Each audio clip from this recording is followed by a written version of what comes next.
මේ ළඟදි මට බඩේ අමාරුවක් ආව දරාගෙන ඉන්නම බෑ. හවස බෙහෙත් ගන්න ගියාම ડોක්ටර් කිව්වා නිතරම පිරිසිදු වතුර බොන්න කියලා. දවසට ලීටර් 3ක්වත් අඩුම තරමේ. මොකද මේ දවස්වල වැස්ස නිසා වතුර වල විස බීජ අපද්‍රව්‍ය තියෙනවා කිව්වා. පුළුවන් නම් ෆිල්ටර් කරපු පිරිසිදු වතුර බොන්න කිව්වා. ටැංකි වල වතුර නම් පොඩ්ඩක්වත් බොන්න එපා කිව්වා. පොඩි ළමයාගෙන ලොකු කෙනා වෙනකම ලෙඩ වෙනවා කියලා. ඉතින් මම 19 ලීටර් වතුර බෝතලයකුත් එක්කම ෆිල්ටර් එකක් බැලුව ගන්න. රුපියල් 25000කුත් වෙනවා මේ වෙලාවේ. ඉතින් කාටවත් එච්චර සල්ලි නැහැනේ වියදම් කරන්න. ඉතින් megadeals.lk වෙබ්සයිට් එකකින් රුපියල් 1290ක ස්පෙෂල් ඔෆර් එකකට රීචාර්ජබල් වෝටර් බොටල් පම්ප් එකක් ගෙන්න ගන්න පුළුවන්. නිරෝගීකම උතුම්ම ධනය කියනවනේ. කොළඹ ඉන්න අපිට මෙහෙම වතුර ප්‍රශ්න තියෙනවා නම් අනුරාධපුර පොළොන්නරුව ත්‍රිකුණාමලේ යාපනයේ පැතිවල මිනිස්සුන්ට කොච්චර වතුර නිසා ලෙඩ රෝග වලට ගොදුරු වෙනව ඇද්ද?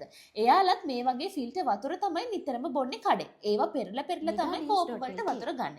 මේ වෝටර් බොටල් පම්ප් එකෙන් පුළුවන් බටන් එක ප්‍රෙස් කරලා වතුර අවශ්‍ය ප්‍රමාණයට ගන්න. මේකත් එක්ක charging cable එකකුත් එනවා. දවසකට පැය භාගයක් charge කරා නම් හොඳටම ඇති. ඒ වගේම ගෙදර උයන්න පිහන්න ඔෆිස් එකට shop එකකට කඩේට trip එකක් යද්දුනත් අරගෙන යන්න පුළුවන්. 0772 155 155 call එකක් දීලා හරි WhatsApp message එකක් දීලා හරි cash on delivery ගෙන්න ගන්නත් පුළුවන්. කොකෝ මින්ටේ app එක හරහා වාරයක 3කට ගෙවන්න ගන්නත් පුළුවන්. online brand France සඳහා 10% වට්ටමකුත් තියෙනවා.